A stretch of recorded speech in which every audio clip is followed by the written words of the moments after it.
is topic 6.1, rectangular and trapezoidal approximations. So we will begin with a little theory behind exactly what are we going to be doing. And this is really cool. So if you look at this graph, a car travels 60 miles per hour. So you're like, okay, miles per hour is on the y-axis.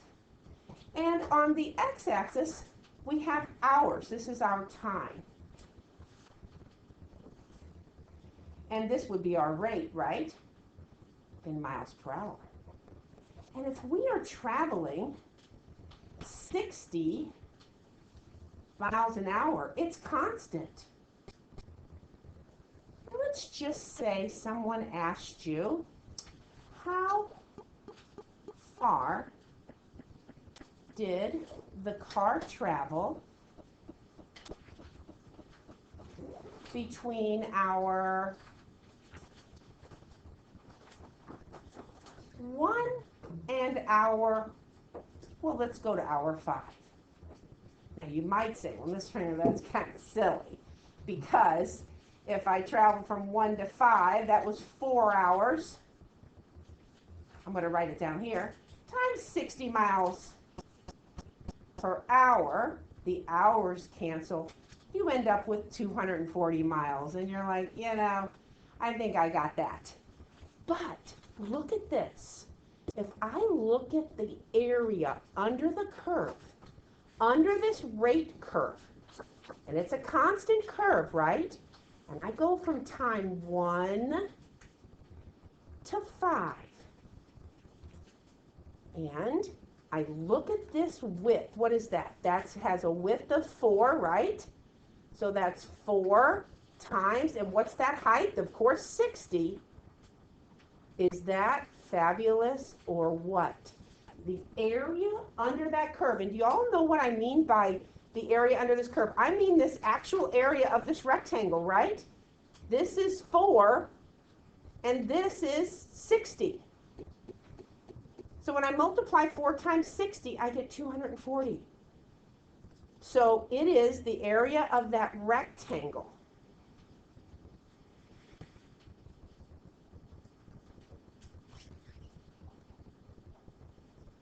And that is 240. That is where we're headed. So the point we want to get is that the area under the rate curve, and this is a loose, I call this a loose definition, is the accumulation.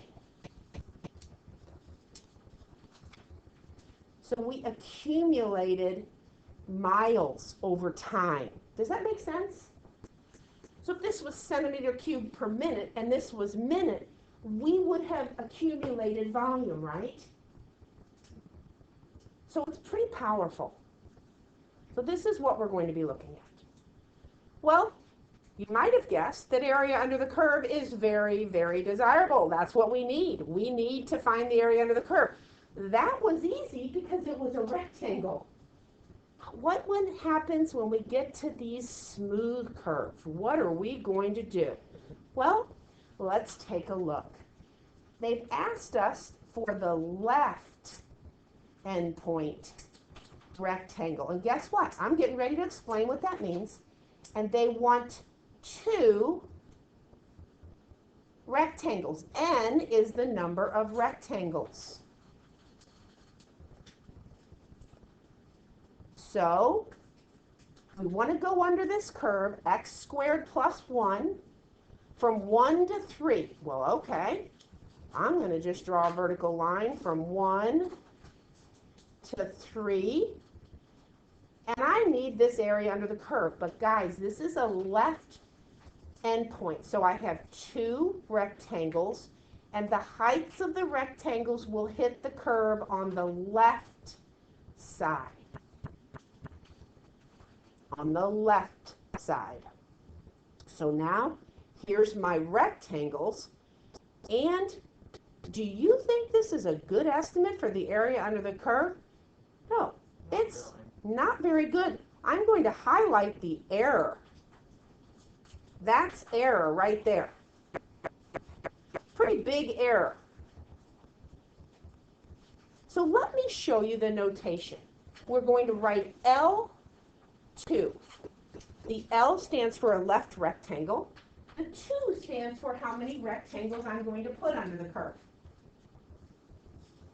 We're going to multiply the width, which is 1, times the height, which will be f of 1. We're going to add the width of the second rectangle times the height of the second rectangle, and it's f of 2. Now you might ask, Mrs. Finger, you didn't use f of 3 anywhere. Well, when we find left rectangles, we only use the left endpoint. So I only use 1 and 2. If I were using right, I wouldn't use 1, and I would find f of 2 and f of 3. Does that make sense to everybody? So the left just uses the left heights. So now f of 1 is just what? 2. So 1 times 2 plus 1 times, and f of 2 is 5. And we get the area under this curve approximated at 7. And this is definitely an underestimate. And I'm going to tell you right now, it's an underestimate of the actual area. And I'm going to tell you right now, if you have an increasing function and you use left rectangles, it will always be an underestimate. If you have an increasing function and you use right rectangles, it will always be a what? An overestimate. So I never memorize. I just take a look at it and make my decision from there. Let's try this one. N equal to 4. So n equal to 4 says now I've got 4 rectangles, and things are going to start getting a little bit more difficult. And I'm just going to roughly, and you can sometimes get these values off the curve, but they start to get a little bit difficult. So there we go. And now I'm going to be using left again. So I'm going to top that off, connect here, and connect here.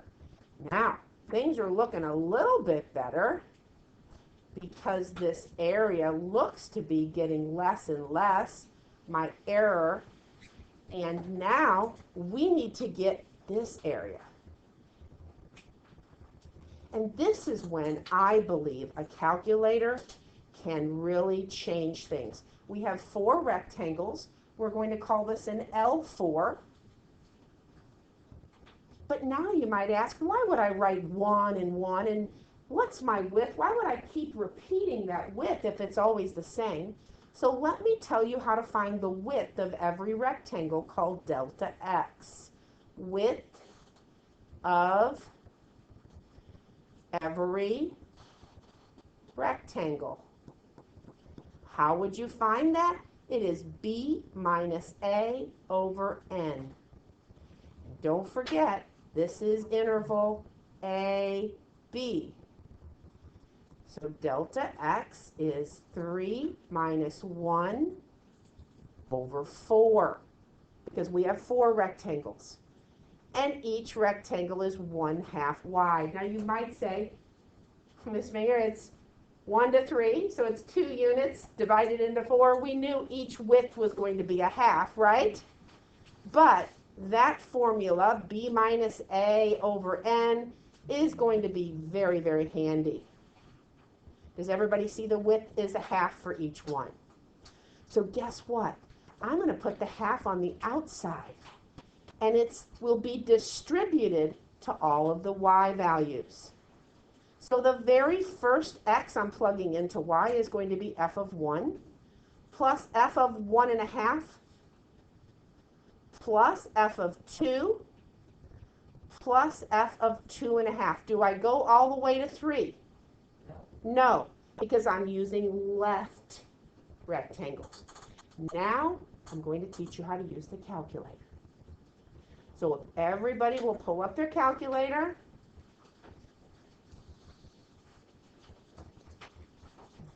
And I want you to first press y equals, and you're going to put, and biggest mistake by students is when they go to another problem, they forget to change the function. So let's go ahead and put in x squared plus 1 into our function. Does everybody have that in their y equal? Okay.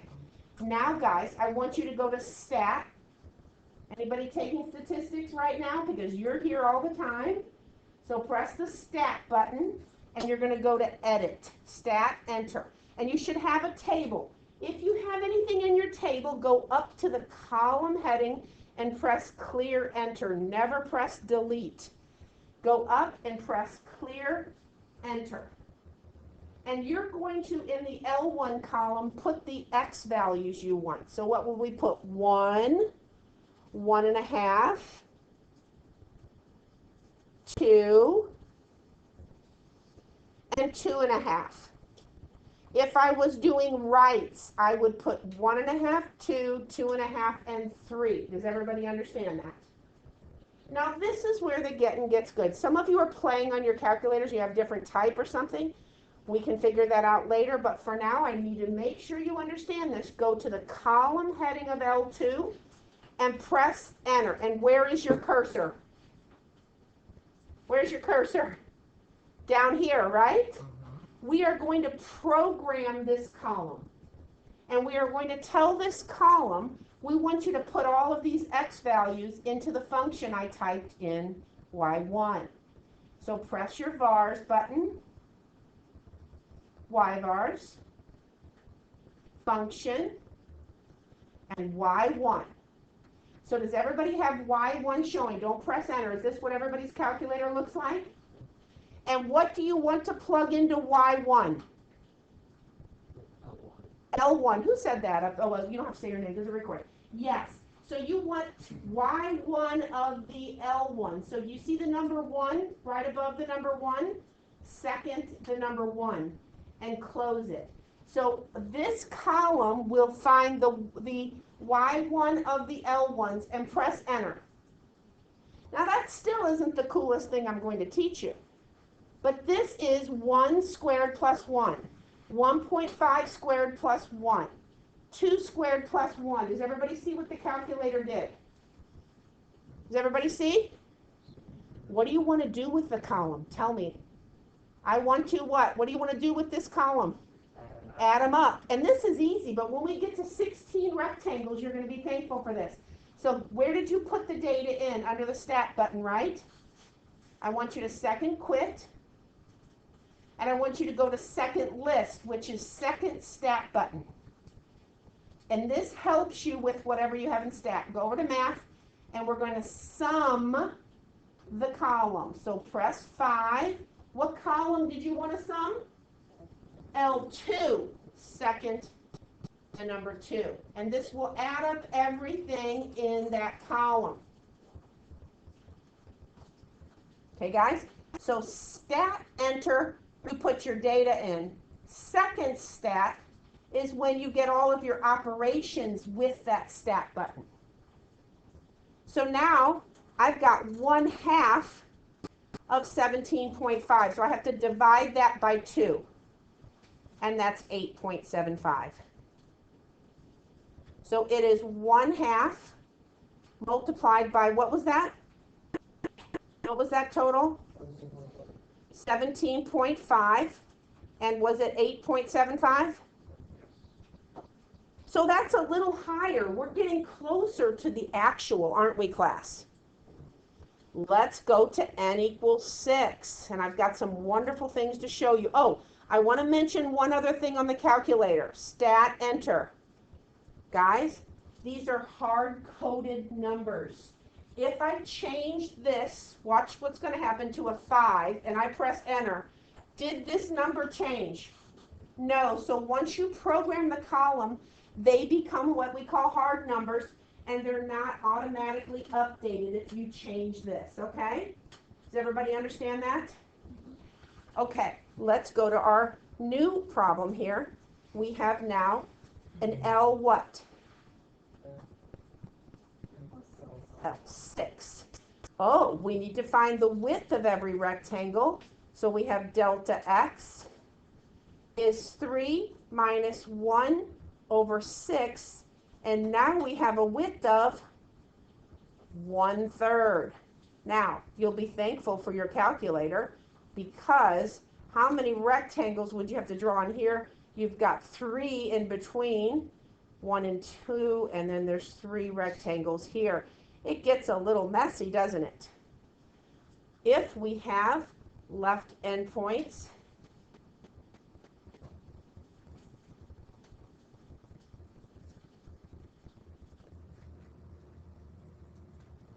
we have this. Now things are looking up for us, aren't they, class? Because we're getting closer. So you're already thinking, if I could just add up infinitely many rectangles, infinitely many, infinitely thin rectangles, I could get the actual area. And that's where we're going with integration. When you integrate, you're adding up infinitely many rectangles that are infinitely thin. Now, we're going to put 1/3 on the outside. And where is our first f of what? Who knows?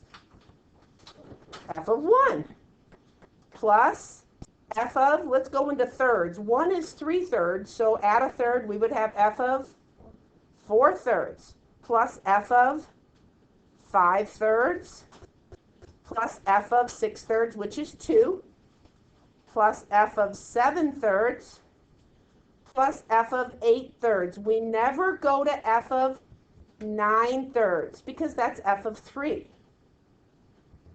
Now we're thankful for our calculator. So this is what I want you to do.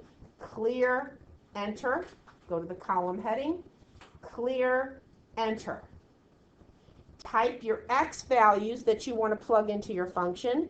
1, 4/3, and I have to tap each one, but you're probably much quicker than me. 5/3, 6/3 is 2, 7/3, 8/3, and we never go to 9/3. So who can tell me, I go to the column heading of L2 and press enter. Who can tell me what I'm going to type there?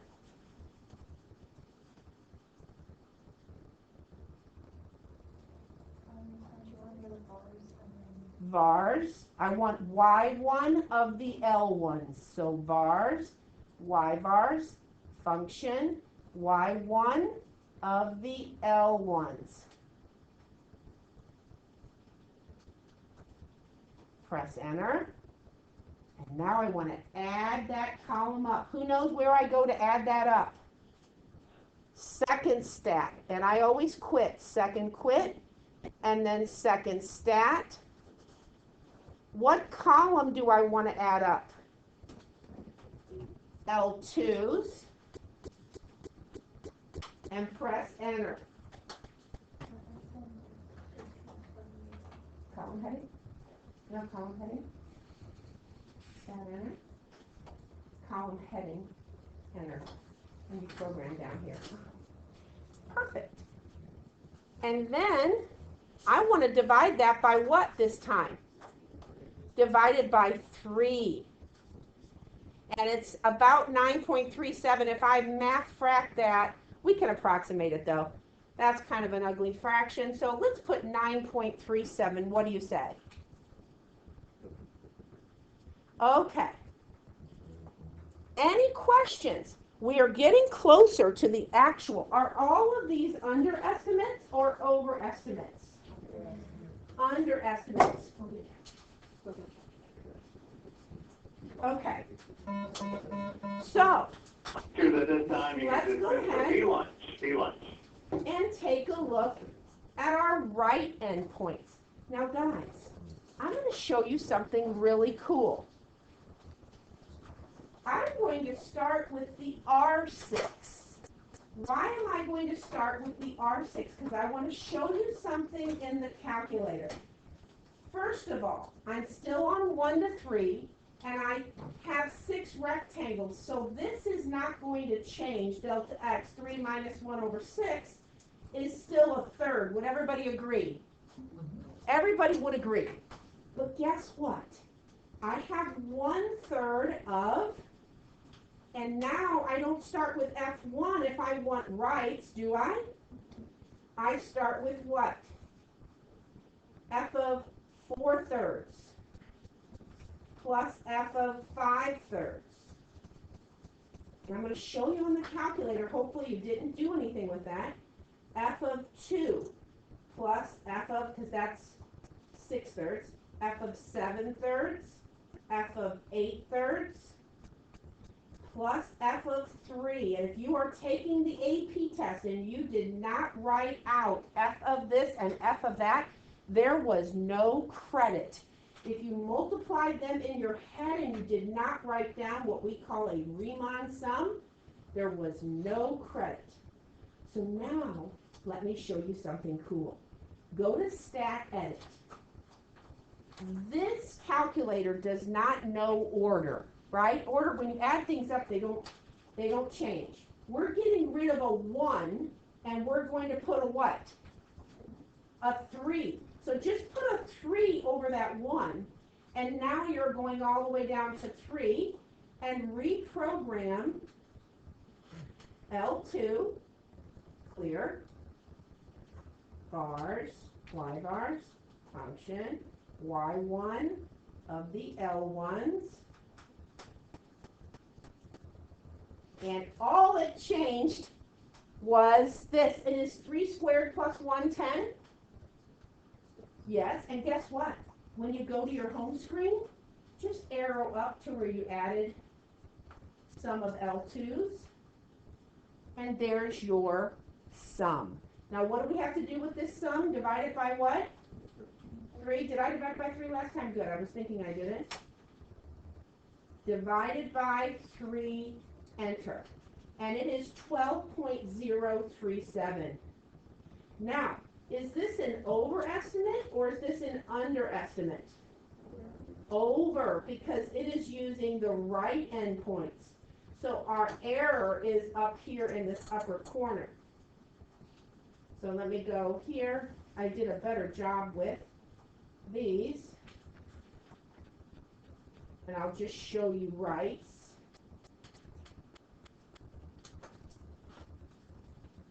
Oops.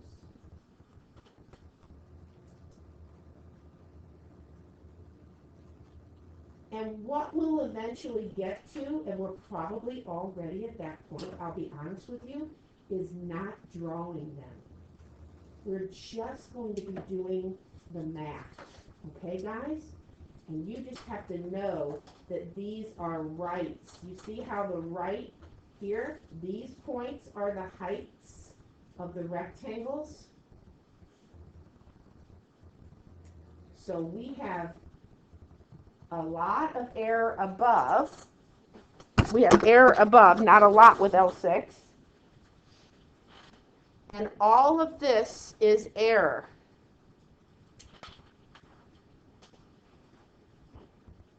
So I will tell you this, class. I will tell you that the actual area under the curve is somewhere between 9.37 and 12.037. We're going to look at midpoints, but you never use midpoints. Your actual area is always between the left and the right, somewhere in between them, and they can be right can be lower, L and R estimates. Okay. So we're just going to do rectangles in this video, and then we will do trapezoidal in another video. So if I wanted to find R2, delta x is 3 minus 1 over 2, and they're 1 wide. And you might say, well, I already knew that because it was 2 units. So 2 rectangles would look like this, right, class? So we definitely have an overestimate of that area. And if we use the rights, we have delta x on the outside, and we have f of 2 plus f of 3. And f of 2, we've already said, is 5, and f of 3 is 10, and we get 15, which is definitely above, definitely an overestimate. Also, if you have an increasing function and you use right endpoints, you're always an overestimate. Let's knock out n equal to 4, r4, and this time we're not going to use a sketch. Now, if you were just given a function and told go from 4 from 1 to 3, you'd first find your delta x, and it didn't change from above. 3 minus 1 over 4 is 1/2. So we'll put a half on the outside. Now we're doing rights, guys. So we don't start with 1, right? F of 1.5 plus f of 2 plus f of 2.5 plus f of 3. I think it's a good time to put this in our calculator and practice one more time. We're going to go to Stat Edit. You go to the column heading and press Clear Enter. The column heading. Never press Delete. If anybody presses Delete, just go to Stat and go to 5, and you'll get all your columns back. Stat 5 gives you your columns back if anybody accidentally presses Delete. Let's put this in our calculator, 1.5. These are the x values that you want plugged in to 2.5, 3. Oh, we stop at 3. Okay, where am I going now? Where do I put my cursor? On the L2, on the column heading, and press Enter. And you program it down here, and we want Y1 of the L1s, parenthesis, and it will actually plug these values in. And if I had had my other screen up, I could have put a 3 over the 1, right, class? If I had used my L4 to do this one. I want to add up this column and divide by 2 or multiply by half. So I'm going to go to second stat, go over to math, 5. Oops, we have to quit. I know I said quit before, didn't I? Second quit. You always quit that. And then I'm going to go grab my L2 sum again. And I'm going to divide by 2 because the column width was 1/2. And we get a 12.75.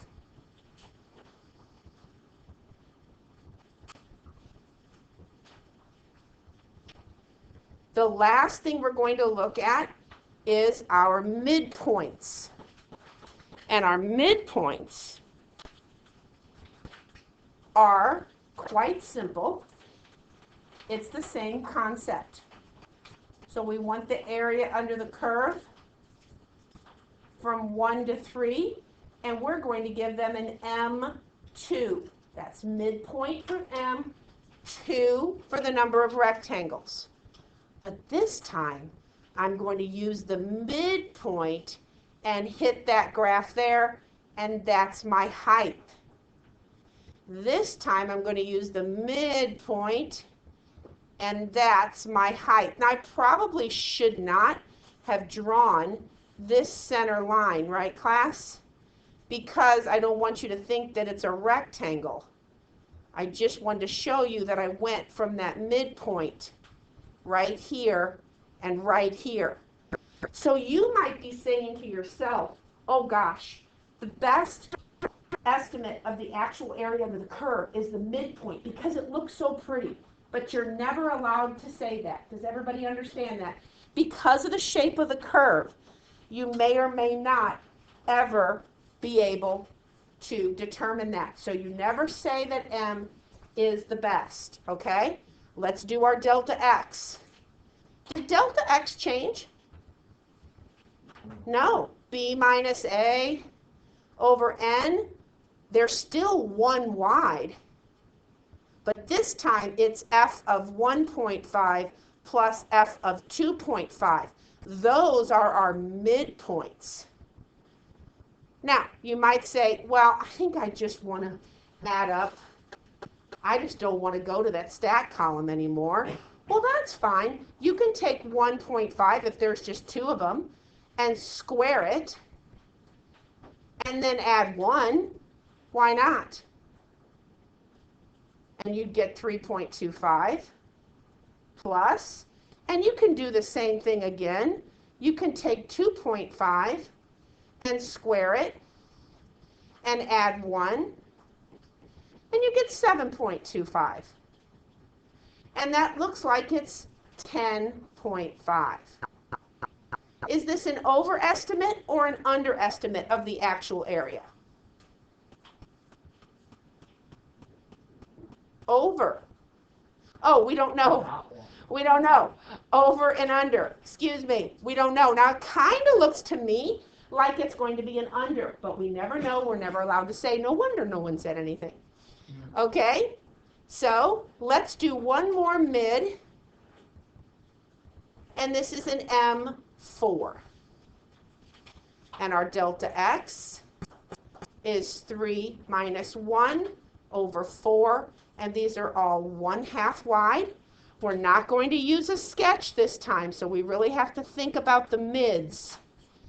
We have 1/2 times F of my first midpoint. You have to think about this is we're going from 1 to 1.5, and we need the midpoint. So what's halfway between 1 and 1.5?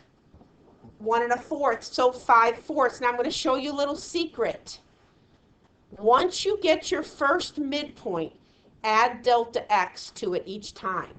So delta X is 1/2, which is 2/4. So now I'm going to add F of 7/4 plus F of 9/4.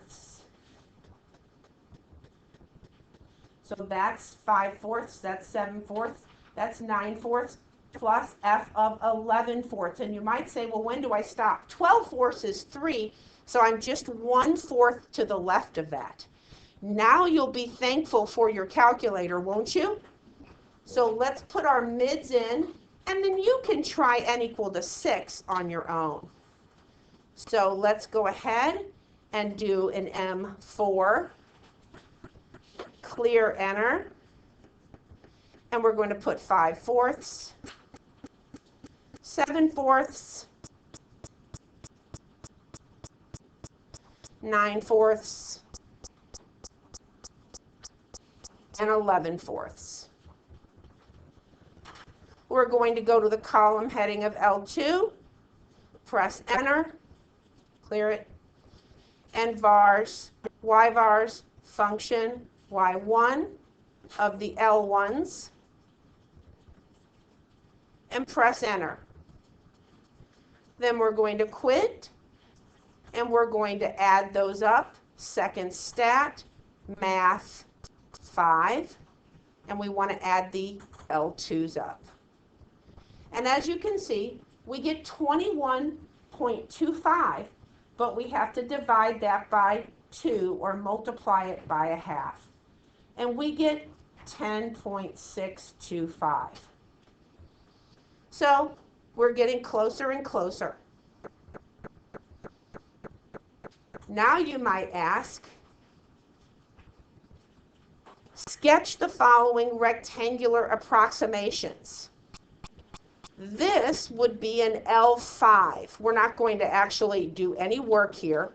An L5, if you want to go from 1 to 3, these are just various curves.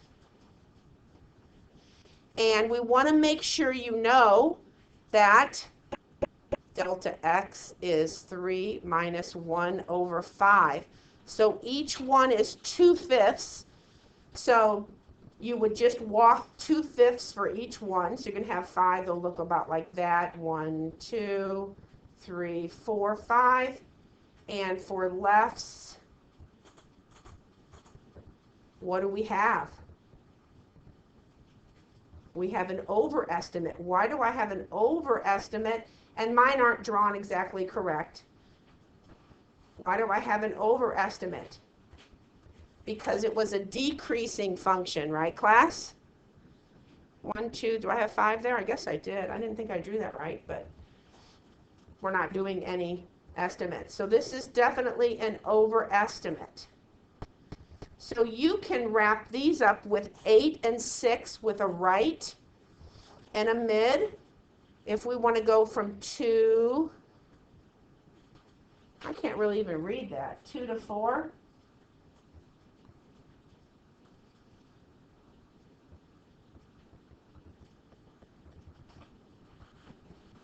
And we want 6, so there's going to be 3 in here.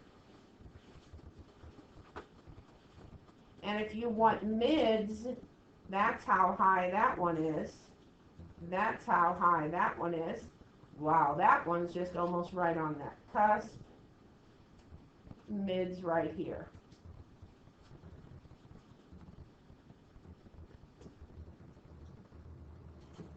So if you want to go from 1 to 4, and you have 8, I'll let you sketch that, but it's 4 minus 1 over 8, and each one will be 3/8. So that's 8/8, then you need 11/8, and so forth, and using rights. Okay, so that last one will look like that, and you can finish it.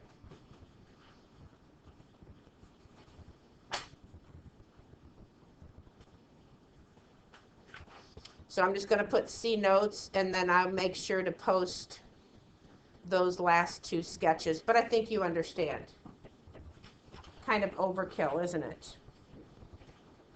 Let's go to this example about the rate of water being pumped. And let's take a look. This is gallons per minute, and this is time. Now, guys, this is 4 wide, this is 2 wide, this is 4 wide, and this is 3 wide. Do we have to be very careful? Yeah. We have to be very, very careful because they want an R4. But can I write delta x equals b minus a over n? No, because the widths are changing.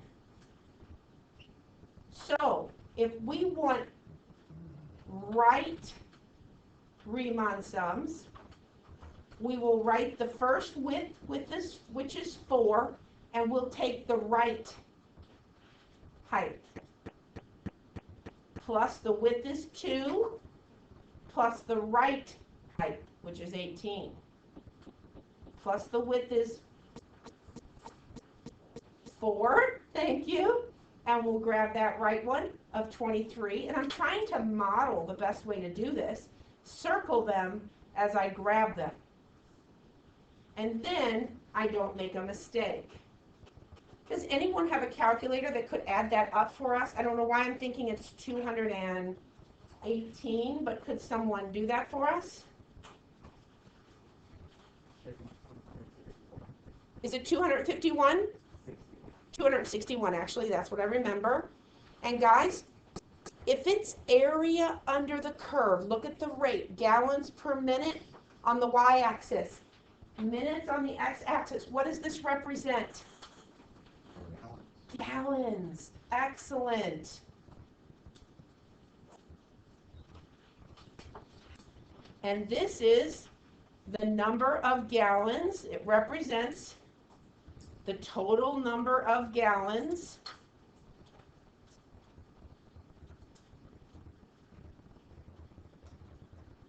from t equal to 0 to t equal to 13 minutes. How do you know if this is greater or less than? What are my y values always doing? Increasing. It's not necessarily linear. But if somebody asks me for an R, and I'm using right endpoints, I know that it's an overestimate since increasing function. Now, if it increases and decreases, you may not be able to say that. Okay? So this concludes the rectangular approximation method.